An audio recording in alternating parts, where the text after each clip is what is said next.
नमस्कार, मैं हूं संदीप चौधरी। आज सबसे बड़ा सवाल की शुरुआत करूं उससे पहले नमन करना चाहूंगा राष्ट्रपिता महात्मा गांधी को। आज उनकी जयंती है और आजादी की 75वीं वर्षगांठ हम मना रहे हैं, लेकिन मेरा मानना है कि आजादी मिलने से पहले और आजादी के मौके पर भी बापू की जो विचारधारा थी, जो उनके आदर्श थे, सत्य और अहिंसा का जो वो पाठ पढ़ाते थे, वो उस वक्त से भी ज्यादा प्रासंगिक आज की तारीख में 2021 में है। ये बात और है कि आज के दिन हम 152वीं जयंती मना रहे थे बापू की, और ट्विटर पर टॉप ट्रेंड कर रहा था उनका हत्यारा नथुराम गॉडसे।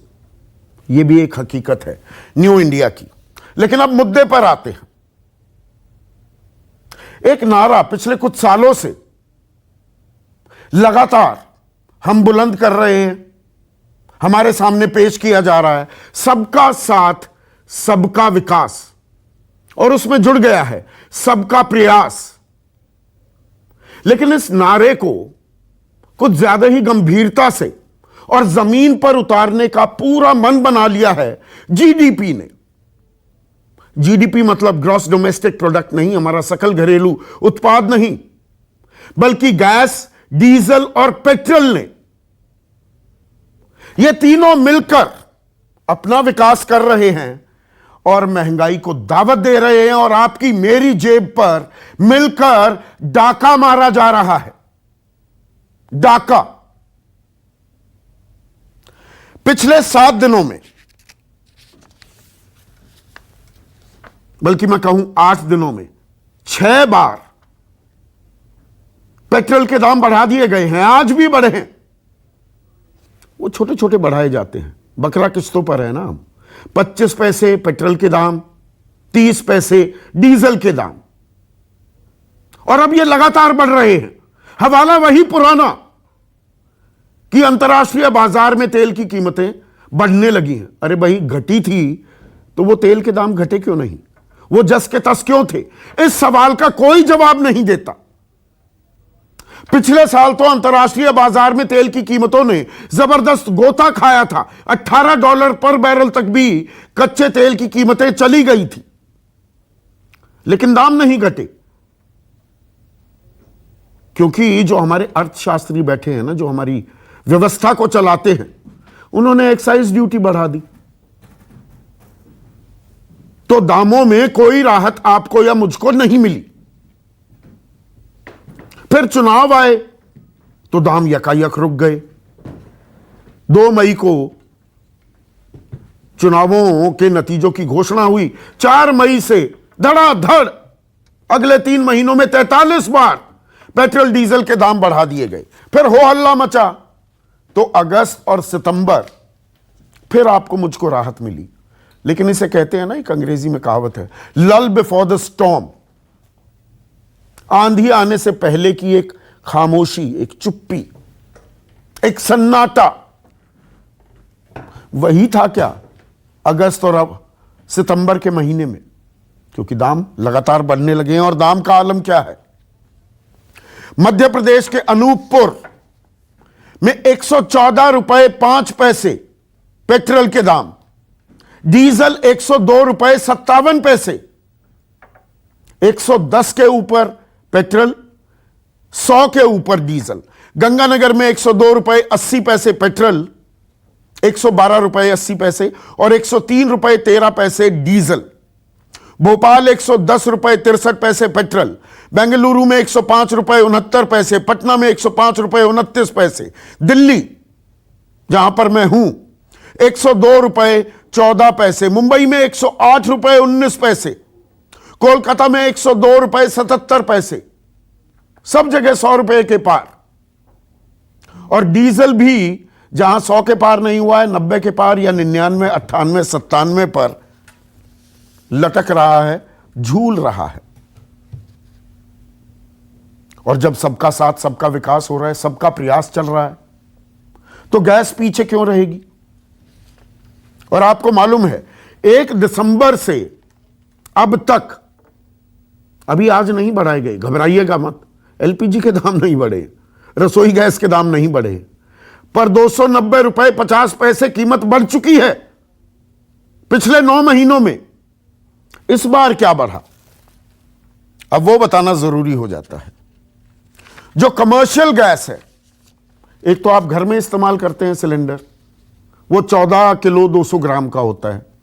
एक 19 किलो का कमर्शियल सिलेंडर रेस्टोरेंट, होटल्स, ढाबे जहां पर इस्तेमाल किया जाता है, उसकी कीमत में 43.5 रुपए का इजाफा कर दिया गया।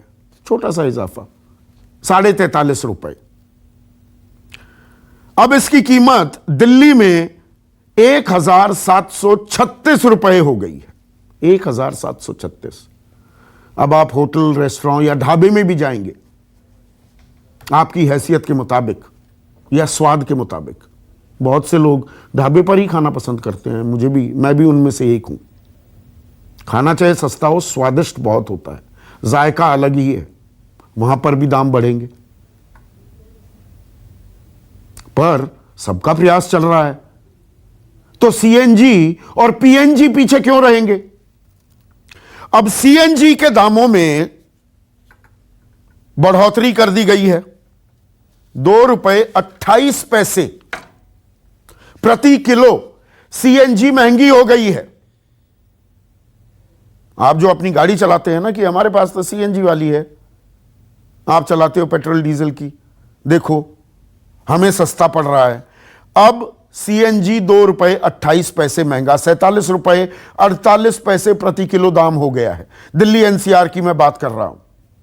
नोएडा में तो, ये दिल्ली की बात कर रहा हूं, नोएडा में 53.45 रुपए, गाजियाबाद में 53.45 रुपए, गुरुग्राम में 55.81 रुपए। और आज की तारीख में हमारे तमाम ट्रक्स, जो ट्रांसपोर्टेशन का सबसे अहम जरिया है, रेलवे को छोड़ दें तो, सीएनजी में कन्वर्ट हो रही है। तो माल भाड़े पर जबरदस्त असर दिख रहा है। और उसी का नतीजा यह है कि उत्तर प्रदेश की जी ट्रांसपोर्ट एसोसिएशन जो है, उन्होंने माल भाड़े बढ़ा दिए हैं। एक वानगी आपको बता दूं, लखनऊ से बरेली पुराना किराया 11,000 बढ़कर हो गया है 14,000। 3,000 रुपए दाम बढ़ गए माल भाड़े के। लखनऊ से गोरखपुर 10,000 की जगह 13,500 देने होंगे। लखनऊ आजमगढ़ 10.5 की जगह 13,000। लखनऊ जौनपुर 8,500 की जगह 12,000। लखनऊ प्रयागराज 9,000 की जगह 12,500। 3,500-4,000 रुपए माल भाड़े में इजाफा। मतलब क्या? Common sense. मुझसे पहले ही आप समझ गए होंगे। फल, फूल, सब्जी, खाने पीने के सामान, और जो अभी त्योहारों का मौसम आ रहा है, बहुत सारे कंज्यूमर ड्यूरेबल्स आप खरीदेंगे, सबकी कीमतें बढ़ने वाली हैं, सबकी, क्योंकि माल भाड़े बढ़ गए। यह होती है हल्के से चोट मारना, पता भी नहीं लगेगा और यकायक आपकी जेब खाली महसूस होती दिखाई देगी। इसका एक और असर है, हम कोरोना काल, संकट, संक्रमण काल, आफत, आपातकाल से गुजरे हैं। अपनों को खोया है हमने, ऑक्सीजन की किल्लत देखी, दवाइयों की कालाबाजारी देखी। अब सब कुछ नॉर्मल होता दिख रहा है, लेकिन दवाइयों के दाम 20 से 25% बढ़ गए हैं। 20 से 25%। इसमें liver, sugar, neuro, euro, BP की दवाई, आपके दिल की दवाई, दिल के मरीज हैं तो पूरी फेहरिस्त है। दवाइयों के नाम पढ़कर मैं अभी और ज्यादा वक्त जाया नहीं करूंगा, लेकिन मेडिकल उपकरण भी महंगे हो गए हैं। डिजिटल थर्मोमीटर 75 रुपए का था एक साल पहले, 150 रुपए हो गया है। बीपी मॉनिटर हर घर में जरूरत है, 1200 से 1250 का अब 1600 से 1700 रुपए। पल्स ऑक्सीमीटर वो भी हर घर में 350 की जगह 450 रुपए। सीएनजी के असरात। पीएनजी की बात करता हूं। सिलेंडर के दाम तो नहीं बढ़े, लेकिन पीएनजी, वो पाइप्ड गैस लाइन जो आप लगाते हैं ना आपके घर में, सीधी गैस आ जाती है, ₹2.10 प्रति यूनिट बढ़ गए हैं पीएनजी के दाम। ₹2.10, यानी कि चौतरफा हमला हो रहा है। महंगाई डायन खायत जात है, मैं ये नहीं कहूंगा, पर वो तैयारी कर रही है, भूखी बैठी है, और हम दावत दे रहे हैं, न्योता दे रहे हैं। त्योहारों का सीजन अब 3 दिन बाद शुरू होने वाला है, पर कोई जवाब देने को तैयार नहीं कि जी ये सबका साथ सबका विकास हो रहा है, पेट्रोल डीजल का विकास हो रहा है, इसको जीएसटी में क्यों नहीं ले आते। कितनी बार मैंने ये सवाल उठाया है। जीएसटी काउंसिल की बैठक हुई, विपक्ष भी आरोप लगाता है ना जीएसटी में ले आइए।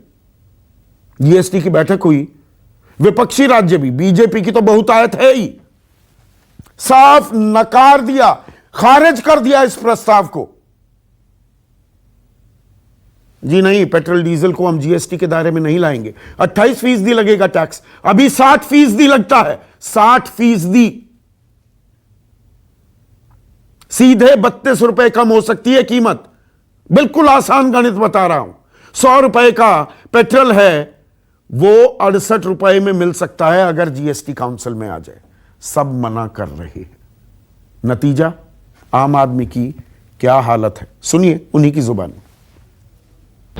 डीजल और पेट्रोल की महंगाई इतनी हो रही है कि इतनी ज़्यादा कि मतलब बहुत आफत है, बहुत ही ज़्यादा। बिल्कुल जो है एक गरीब आदमी जो है बिल्कुल चल नहीं पा रहा है, समझ लीजिए ऐसी दिक्कतें हैं। डेली सुन रहे हैं मैडम, ₹1 बढ़ता, कभी ₹2 बढ़ता है, घटते 25 पैसे हैं, 20 पैसे घटते हैं, 30 पैसे घटते हैं, लेकिन ये कुछ समझ से बाहर हो रहा है। बहुत ज़्यादा आम आदमी को दिक्कत हो रही है। ये हमारी टैक्सेशन पॉलिसी भी स्टेट गवर्नमेंट और सेंट्रल गवर्नमेंट की है ना। स्टेट कम करने को राजी है ना स्टेट, सेंट्रल सारी जिम्मेदारी सेंट्रल की है। ये तो केंद्र सरकार ही जिम्मेवार है, सब कुछ तो केंद्र सरकार के हाथ में है। क्या करें सर, किसी हिसाब से किसी हालात में हम लोग जो है रोजी रोटी चला रहे हैं, पर ये सरकार जो है धीरे धीरे हर चीज़ की महंगाई कर रही है। बट इसमें है कि रोज़गार तो रही नहीं, जो भी थोड़ी बहुत काम थी ओला उबेर हम लोग की ले गई है। ये स्टेशन पे भी लगाते हैं तो बहुत मुश्किल बातें खड़ी होती है, लेकिन किसी हालात और किसी समस्या को वजह से हम लोग यहाँ टिके हुए हैं। पैकेट में कुछ बच गया, बोझ क्या पड़ेगा। ये मोटरसाइकिल ही नहीं है, हम लोग ट्रक ऑनर हैं, बिकने के कगार पे हैं हम लोग। पहले हम लोगों को पड़ता 2-2.5 हज़ार रुपये पड़ता था, अभी 5-6 हज़ार रुपये चले जाते हैं बजट। ड्यू टू लॉकडाउन से रेस्टोरेंट पूरे शट डाउन होते हैं। 80% रेस्टोरेंट टोटली शट डाउन है। इनके और भी गैस सिलेंडर के द्वारा इन लोग रेट बढ़ाते जा रहे हैं, तो रेस्टोरेंट के अंदर आने वाले पब्लिक का वो हैबिट है ना, वो कम होते जाएगा। चौतरफा असर है, ये नहीं कि गृहिणियों पर, घर पर असर पड़ रहा है, होटल रेस्टोरेंट पर, ट्रांसपोर्टर्स पर, दवाइयों पर, सब जगह असर पड़ रहा है। ऐसे में आज का सबसे बड़ा सवाल, महंगाई बढ़ाने में सबका साथ, सबका विकास, सिवाय आम आदमी की, और सरपट दौड़ती जीडीपी, ये गैस डीजल पेट्रोल की बात कर रहा हूं, को रोकेगा कौन। चर्चा में मेरे साथ बीजेपी के राष्ट्रीय प्रवक्ता तुहिन सिन्हा, अर्थव्यवस्था को समझते हैं और अर्थव्यवस्था को ही समझने वाली परखा भी इन्होंने बतौर पत्रकार।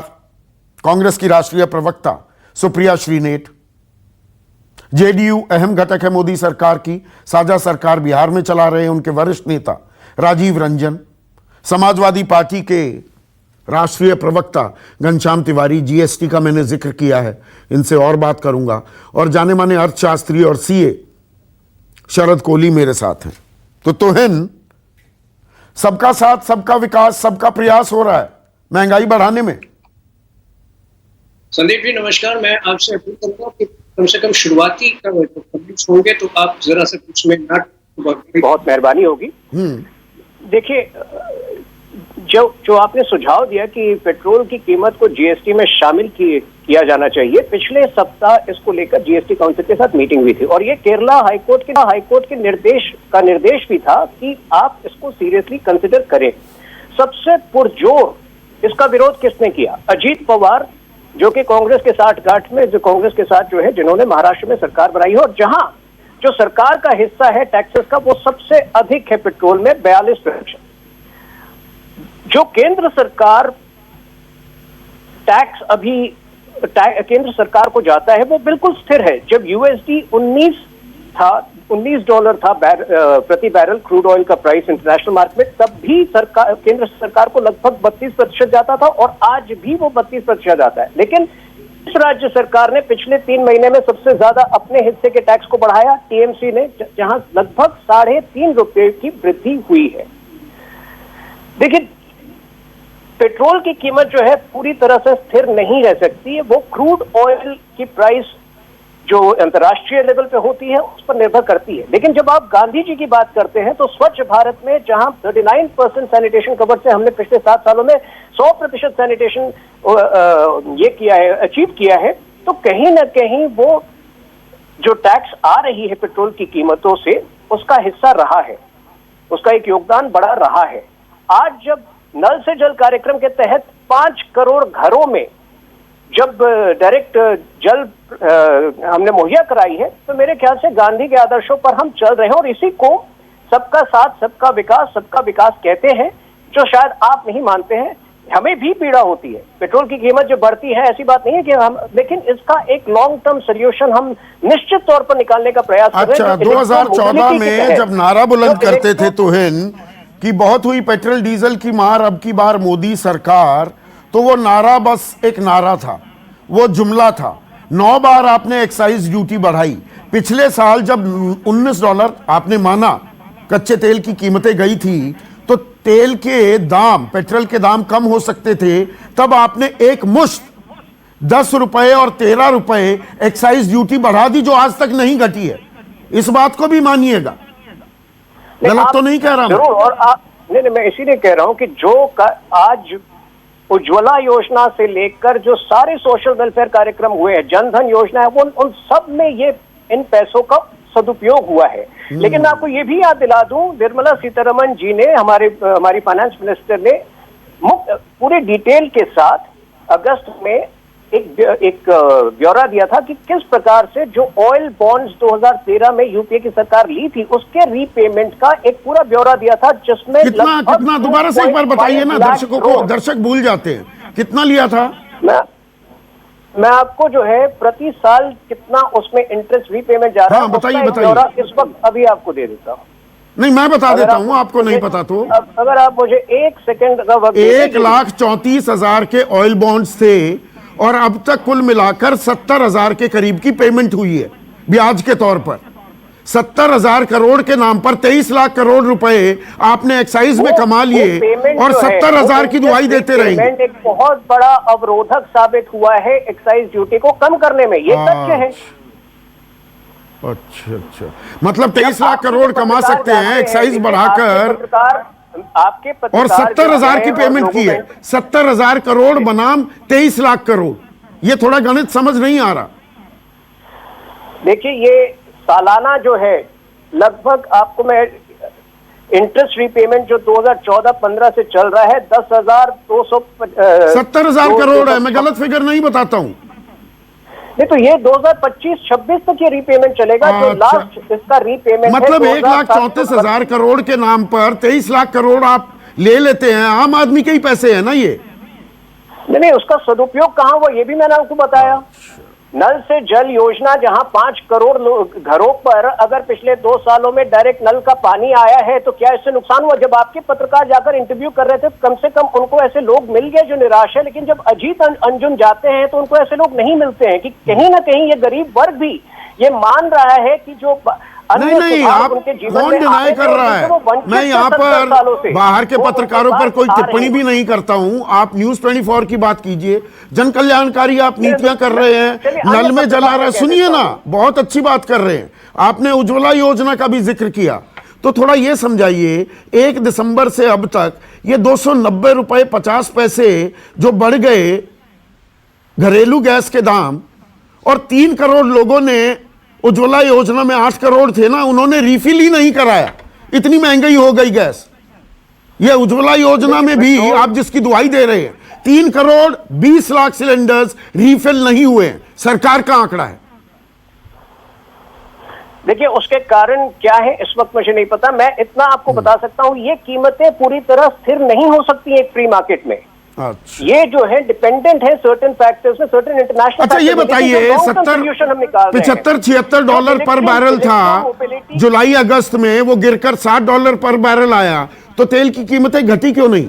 अब जो ये बढ़ रही है, अब कच्चे तेल की कीमत बढ़ रही है, मान रहा हूं, जब घटी तो पेट्रोल डीजल के दाम घटे क्यों नहीं? देखिए, मैं ये तो शुरू से मैं मान रहा हूं कि जो व्यापक विकास गांव का हुआ है, भले वो नल से जल योजना हो, जन धन योजना हो, भले वो उज्ज्वला योजना हो, स्वच्छ भारत कार्यक्रम हो, या फिर जो इंफ्रास्ट्रक्चर का विकास, आप मुंबई दिल्ली के बीच नई एक्सप्रेस वे हो, कहीं ना कहीं से उनके लिए पैसे जुटाने थे। और मैं ये मान रहा हूं कि जो हमने जो आम आदमी से ही ले रहे हैं ना, गरीब पर भी इतनी मार पड़ती है, गरीब भी पेट्रोल डीजल खरीदता है, वो भी गैस खरीदता है। उस प्रकार की गैर जिम्मेदाराना कार्य नहीं कर रहे हैं जब एक ऐसे ऑयल बॉन्ड्स को हम इशू करें जिससे कि अगले 10 साल तक हम उसका खामियाजा भुगतते रहें। और ये सीएनजी के दाम जो बढ़ा दिए ₹2.28, अब ये तो आप मानेंगे, और गडकरी जी बेहतरीन काम कर रहे हैं ट्रांसपोर्ट सेक्टर में, सब ट्रक सब सीएनजी में कन्वर्ट हो रहे हैं, तो सीएनजी के दाम टोटल तो 62% कीमत बढ़ाई गई है सीएनजी की, फिलहाल ₹2.28 ट्रांसपोर्टर्स के खाते में आएगा वो, तो महंगाई में आग लगेगी कि नहीं लगेगी? नहीं, देखिए उसके अन्य तरीके, जो 82 करोड़ लोगों को, बस 82 करोड़ लोगों को पिछले 18 महीने से उनको मुफ्त राशन मुहैया कराई जा रही है, तो कहीं ना कहीं ये लॉसेस ऑफसेट हो रहे हैं। और आज भी जो है, आपको क्या लगता है कि उत्तर प्रदेश की जो असेंबली इलेक्शन है उससे पहले हम इतना बड़ा रिस्क लेंगे यदि वो हमारे लिए मजबूरी नहीं हुई? तो ये हमारी भी मजबूरी है। अच्छा, मजबूरी है। ये कीमतें अगर ये एक्साइज ड्यूटी कम करना संभव होता तो हम इमीडिएटली कर लेते। ये मजबूरी है। यहाँ पर सुप्रिया श्रीनेत, तोहिन सिन्हा कह रहे हैं, सुप्रिया अब स्क्रीन पर, कि ये मजबूरी है, वरना ये पॉलिटिकल हाराकिरी, ये अपने पैर पर कुल्हाड़ी बीजेपी क्यों मारेगी चुनाव से पहले? ये देश हित में कर रहे हैं वो।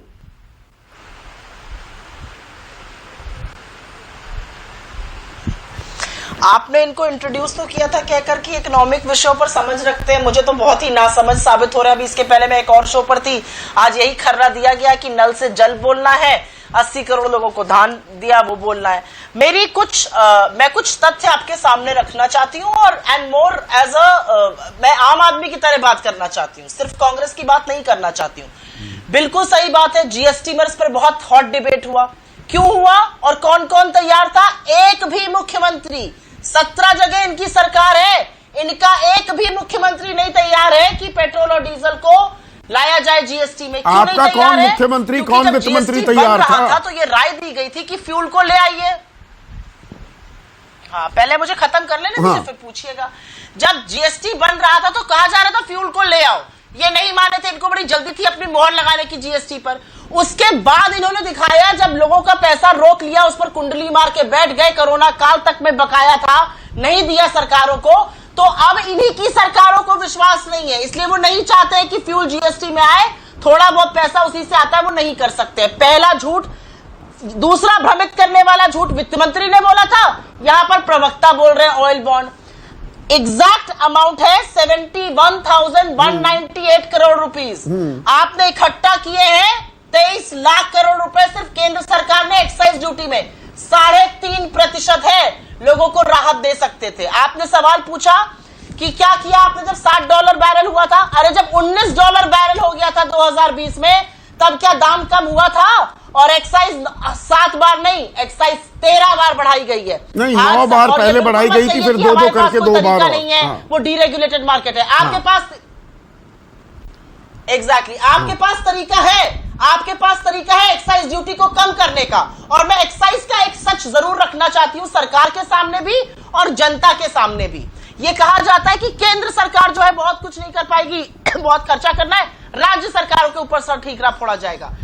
एक्साइज ड्यूटी जो बढ़ी वो बेसिक नहीं बढ़ी, क्योंकि बेसिक आपको राज्यों के साथ साझा करनी पड़ती है। स्पेशल और एडिशनल बढ़ी जो केंद्र सरकार खुद रखती है। और कितनी बढ़ी मैं 1 सेकंड में बता देती हूं।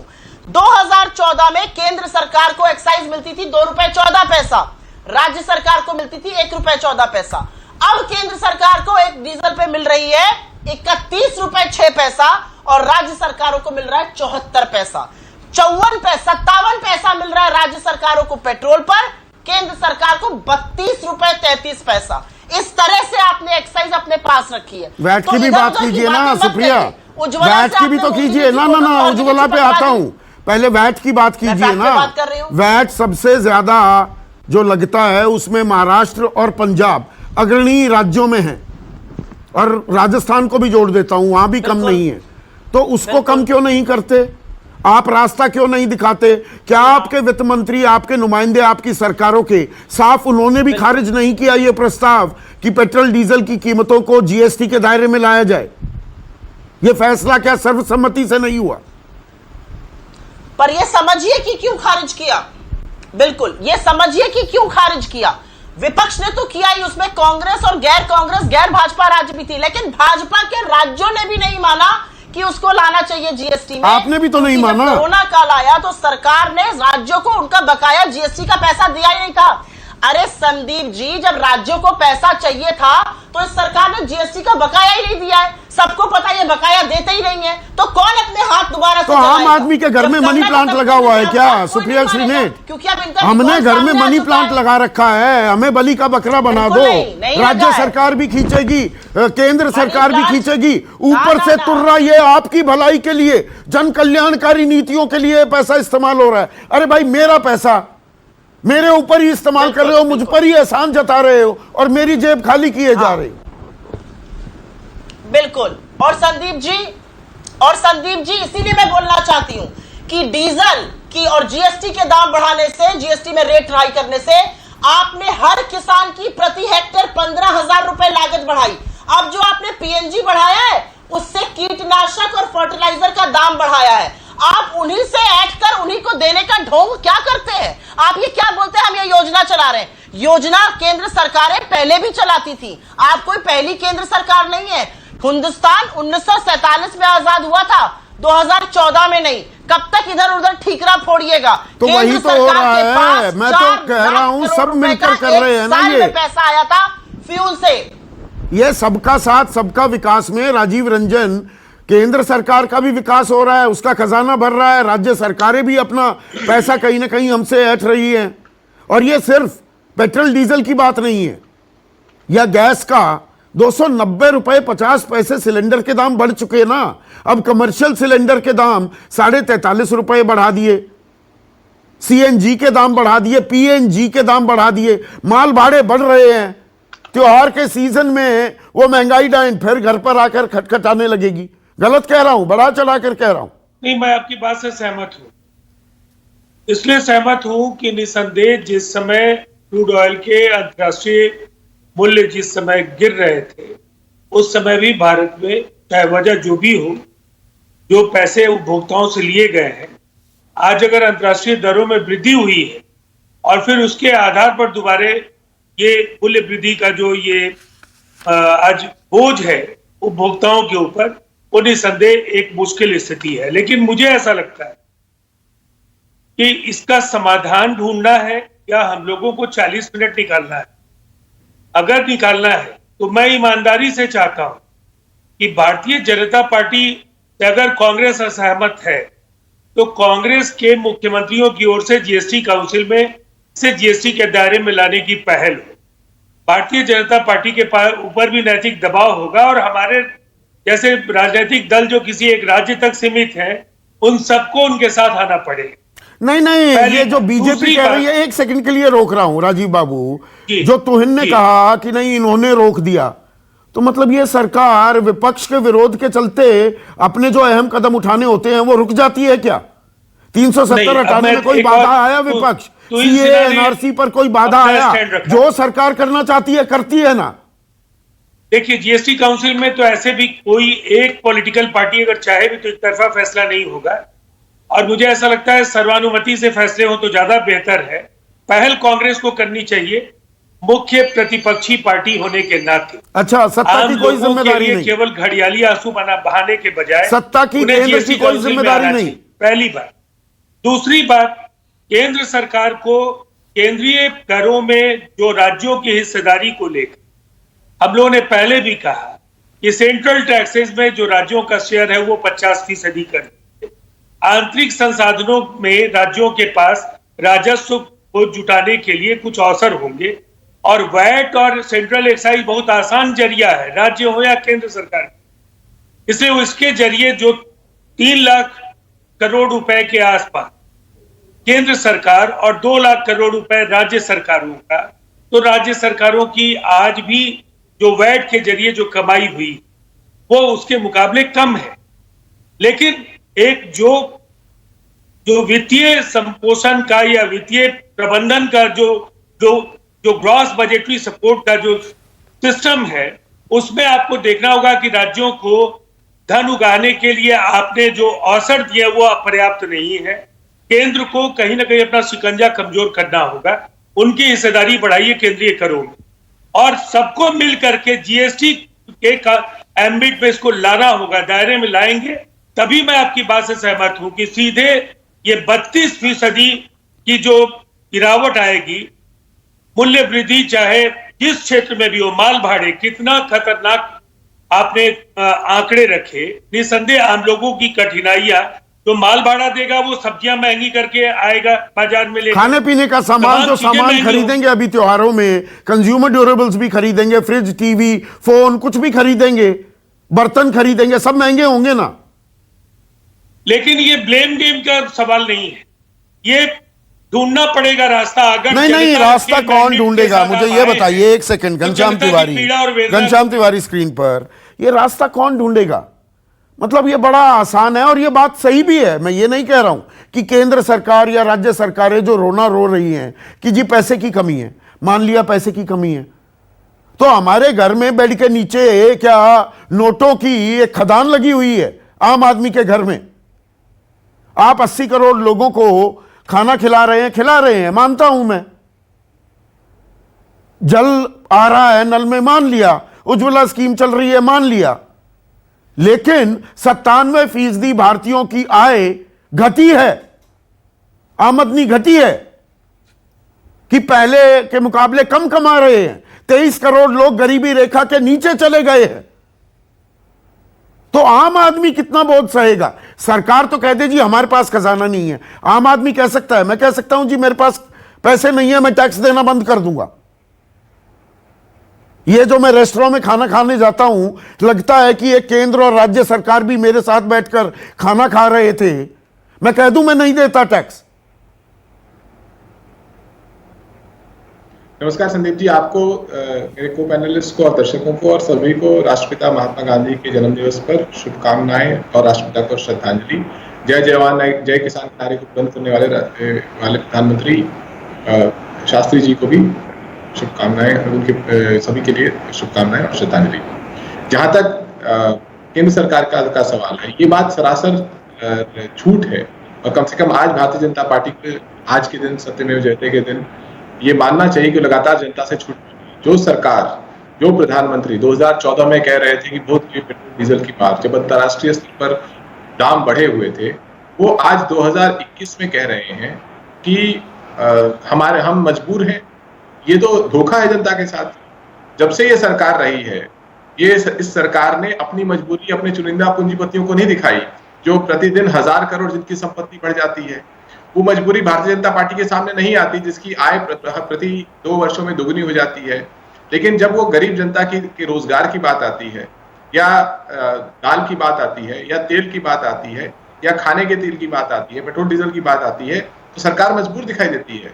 अगर आप इतने ही मजबूर हैं, अगर आप अक्षम हैं, आपके पास आइडियाज नहीं है कि देश को कैसे चलाना है, तो आप रिजाइन कर दीजिए। आप शतरंज के मोहरों की तरह किसी को भी वित्त मंत्री बना देते हैं, किसी को भी आर्थिक सलाहकार बना देते हैं, और उसके बाद पता नहीं देश की दिशा कौन तय करता है, अर्थव्यवस्था की दिशा। आपकी अकाउंटेबिलिटी क्या है? आज जिस प्रत्येक व्यक्ति ने इस सरकार को अपनी जेब से प्रतिदिन, यदि आप बाइक चलाते हैं तो इस सरकार ने आपसे प्रतिदिन 50 रुपए एक्स्ट्रा लिया है, अगर आप कार चलाते हैं प्रतिदिन 300 रुपए एक्स्ट्रा लिया है। ये सरकार है। अगर अंतर्राष्ट्रीय मार्केट में पेट्रोल डीजल के दाम कम होते हैं तो ये टैक्स बढ़ा देती है, और जब दाम बढ़ते हैं तो ये कहती है कि दाम बढ़ गए हैं, अब हम कुछ कर नहीं सकते। जो सरकार दोनों हाथों से जनता को लूटने लगी, उसके बाद झूठ बोलने लगे कि नहीं, अब तो अंतर्राष्ट्रीय बाजार खुलने लगा है, इकोनॉमीज ओपन अप कर रही हैं, तो तेल की खपत, तेल की मांग तो बढ़ेगी, मांग बढ़ेगी तो दाम बढ़ेंगे, ये दाम तो और बढ़ने वाले हैं। So are we in for even worse times. अगर सरकार लूटने पे आमादा है तो उसको क्या फर्क पड़ता है कि तेल के दाम बढ़े हो या घटे हो? नहीं, सरकार क्यों कह रहे हो? सरकारें क्यों नहीं कह रही? राज्य सरकारें क्या कर रही हैं? राज्य सरकारें भी क्या हमारा पीछा छोड़ने को तैयार हैं? क्या किसी भी राज्य के मुख्यमंत्री ने नरेंद्र मोदी जी से कहा है कि आप तेल की कीमतों को बढ़ा के रखिए? प्रस्ताव तो खारिज किया ना जीएसटी में लाने का, पुरजोर तरीके से वहां पर कहिए कि जीएसटी में लेकर आइए, आम आदमी को राहत दीजिए। जब सुशील मोदी जी ने राज्यसभा में कहा था कि सवाल ही नहीं पैदा होता जीएसटी में कभी आएगा, तो ये तो ढकोसला है, झुंझुना थमा रहे हैं क्योंकि बहस में चलता तो दबाव होता है ना। सरकार, विपक्ष का काम क्या होता है? दबाव, नैतिक दबाव बनाना। आपको लगता है प्रधानमंत्री किसी नैतिक बल के और दबाव में आते हैं? आज उनका इंटरव्यू देख तो फिर राजनीति छोड़ दीजिए, फिर आंदोलन करना छोड़ दीजिए, सवाल पूछना छोड़ दीजिए। हम इस सरकार को हटा देंगे, सरकार को हटा देंगे। किसान आंदोलन कर रहे हैं, युवा आंदोलन कर रहे हैं, हर वो व्यक्ति जिसको ये सरकार लूट रही हो आंदोलन करेगी, सरकार हट जाएगी। जो सरकार अहंकार में डूब जाए, अगर आप देखिए उत्तर प्रदेश का चुनाव, अहंकार में कौन डूबा हुआ है यहाँ पर शरद? एक बात तो साफ है, आम आदमी वो कर्जे में डूबने की तरफ जा रहा है। देखिए, मैं आपने कहावत बोली, महंगाई डायन इस समय मेकअप रूम में है, उनका मेकअप चल रहा है। तो मेकअप चल रहा है, कब वो आके हमला करेंगे, क्योंकि जो कैस्केडिंग इफेक्ट है इस फ्यूल का वो आपको दिखने वाला है। बीच में थोड़ा कंट्रोल में आया था, कुछ परसेंटेज पॉइंट नीचे आई थी, अब वो वापस ऊपर जाने को तैयार है। मैं संदीप, राजनीतिक आरोप प्रत्यारोप में ना जाकर एक आर्थिक सलाहकार, आर्थिक विशेषज्ञ होने के नाते मैं एक प्रस्ताव देता हूं आज आपके कार्यक्रम में कि ये जो एक हाथ दो एक हाथ लो वाली नीति है, जिसको हम आज तक डिस्कस कर रहे हैं कि आयुष्मान भारत है, उज्ज्वला योजना है, गरीब कल्याण योजना है, बहुत सारी सरकार की 100 से ऊपर योजनाएं चल रही हैं। यह बात सच है कि उसमें खर्च होता है और वो खर्च पेट्रोल और डीजल इस समय सबसे ज्यादा सहायता कर रहा है। पर मैं सुझाव यह देना चाहता हूं, हम लोग इकोनॉमी में, इकोनॉमिक्स में एक कॉस्ट बेनिफिट एनालिसिस करते हैं। एक कॉस्ट बेनिफिट एनालिसिस किया जाए कि आम आदमी को, एक आम परिवार को कितना लाभ इन स्कीम्स का हो रहा है, कोई दो राय नहीं है, और कितना जेब से फालतू खर्च जा रहा है पेट्रोल और डीजल और उससे होने वाले कैस्केडिंग इफेक्ट से। मैं समझता हूं, और ये जो एनालिसिस है ये अलग अलग वर्गों के लिए होना चाहिए। बिलो पॉवर्टी लाइन वालों के लिए, पॉवर्टी लाइन वालों के लिए, लोअर मिडिल क्लास के लिए, अपर मिडिल क्लास के लिए। और पेट्रोल डीजल में यहां पर एक सेकंड के लिए मैं एक चीज यहां पर अंडरलाइन कर दूं कि पेट्रोल डीजल एक ऐसी चीज है, और गैस, अमीर हो गरीब हो, अब शरद कभी पोर्शे में आते हैं, कभी मर्सिडीज में आते हैं, आप भी वही दाम देंगे, और एक आम आदमी वो स्कूटर, मोटरसाइकिल या साधारण सी कार चलाता हो, उसको भी उतने ही पैसे देने पड़ेंगे। यहां पे गरीबी अमीरी की रेखा मिट जाती है इस मामले में, कम से कम जब हम जीडीपी की बात करते हैं, गैस डीजल पेट्रोल की। इसको रिग्रेसिव टैक्सेशन कहते हैं कि एक मोटरसाइकिल वाला 300 रुपए रोज कमाने वाला और एक मर्सिडीज से या रोल्स रॉयस से उतरने वाला भी सेम रेट देता है। देखिए, मैं जीएसटी काउंसिल पे ये जो राज्य सरकार, केंद्र सरकार और राज्य सरकारों में इस पक्ष की उस पक्ष की, हमाम में सब, आप एक कहावत बोलते हैं, मैं नंगे हैं तो कहावत है, वो पूरा नहीं करता। और ये सच है कि राज्य और केंद्र सरकार लगभग सभी इसी बात पे राजी थे और सबने कहा कि अभी वक्त नहीं आया है। पर अभी वक्त जो नहीं, चुनाव आएंगे रुक जाएंगे, यकायक दाम रुक जाएंगे बढ़ने, पर अभी जो वक्त आ गया है वो आ गया है आम आदमी की सेविंग्स खाली होने का। तो मुझे लग रहा है केंद्र और राज्य सरकारों को बैठ के ये जो मैंने आज एनालिसिस, आपको लगता है गंभीरता से ये चर्चा करेंगे, या वही रोते रहेंगे जी पैसे नहीं है और हमें आपके भले के लिए पैसे चाहिए? जब तक आर्थिक परिस्थिति नहीं सुधरती है, मुझे उम्मीद कम नजर आती है। कभी कभी संदीप, इलेक्शन अच्छे लगने लगते हैं, क्योंकि इलेक्शन आने पे कम से कम जो दाम है वो बढ़ने रुक जाते हैं, चाहे राज्य सरकार हो चाहे केंद्र सरकार। और ये सिर्फ gas, diesel, petrol, CNG, PNG, commercial gas की बात नहीं है, और ट्रांसपोर्टेशन कॉस्ट की बात नहीं। दवाइयों के दाम 20 से 25% बढ़ गए हैं, मेडिकल उपकरण महंगे हो रहे हैं। आपको मैं मेडिकल का डेटा दे दूं, 6 करोड़ लोग बिलो पॉवर्टी लाइन स्लिप किए हैं मेडिकल खर्चों की वजह से। इस पैंडेमिक में 6 करोड़ लोग सिर्फ मेडिकल खर्चों की वजह से। एक आम आदमी का बजट 25% एवरेज बढ़ चुका है इस कैस्केडिंग इफेक्ट की वजह से। मुझे लग रहा है सरकार को बहुत ही सीरियस होकर इस पे विचार करना पड़ेगा। और ये जो मैंने प्रस्ताव दिया ना संदीप आज, ये एक हाथ दो एक हाथ लो, इस प्रस्ताव का नाम हो सकता है कि कॉस्ट बेनिफिट एनालिसिस वर्गों का किया जाए, क्या लाभ क्या हानि हो रही है, कितना मेरे को आकलन तो किया जाए। तोहिन, क्लोजिंग कमेंट चाहूंगा, 20 सेकंड का प्रिसाइज कमेंट। इस आम आदमी परेशान है, ये मानते हैं, सरकारों को इसके बारे में सोचना चाहिए कि नहीं? बिल्कुल, और हम एक लॉन्ग टर्म सोल्यूशन देखिए आपात स्थिति में एक्साइज ड्यूटी कम करनी, अगर वो स्थिति आती है तो हम करेंगे, लेकिन हम एक लॉन्ग टर्म सोल्यूशन की ओर प्रयासरत है। और लॉन्ग टर्म सोल्यूशन इसका केवल दो है। एक, पूरी तरह से जो आयात है पेट्रोल और डीजल का, क्रूड ऑयल का, उससे हम देश को मुक्त करा सके। और आप ये मानेंगे, मैं समझता हूं कि आप ये मानेंगे कि जितना इलेक्ट्रिफिकेशन ऑफ इलेक्ट्रोमोबिलिटी की दिशा में इलेक्ट्रिकल व्हीकल्स को जितना हमने बढ़ावा दिया है, उतना किसी भी प्रीवियस सरकार ने अब लॉन्ग टर्म नहीं, मैं वर्तमान की बात कर रहा हूं। वर्तमान को लेकर सरकारें, ये हमारी व्यवस्था कुछ करेगी आम आदमी के लिए? Supriya, precise comment. मैं बहुत प्रिसाइज कमेंट बोलूंगी। $19 प्रति बैरल जब होता है तब भी हमारे दाम कम नहीं होते। हमारे जमाने में तो $150 प्रति बैरल चला गया था। अपने आप को भाग्यशाली कहने वाले मोदी जी कहां आप छिप गए हैं? बहुत हुई महंगाई की मार, बस करो मोदी सरकार, क्योंकि महंगाई अब इनके लिए डायन नहीं डार्लिंग हो गई है। सीधी सी बात यह है। पर आम आदमी परेशान है, और ये राजनीतिक आरोप प्रत्यारोप में और इस मुद्दे पर मैंने बहुतेरी चर्चाएं की हैं, लेकिन गोल गोल घूम जाते हैं, जलेबी बन जाती है, निकलता कुछ नहीं। जलेबी खाने से मुंह में मीठे का स्वाद तो आता है, लेकिन आम आदमी को, आपको, मुझको, हम सबको मुंह में अभी थोड़ी कड़वाहट है। और ये कड़वाहट, सही कहा शरद ने, मेकअप रूम में बैठी हुई है महंगाई डायन, ये कड़वाहट और बढ़ाने वाली है। तो कुछ तो करो सरकार। नमस्कार। सबसे बड़ा सवाल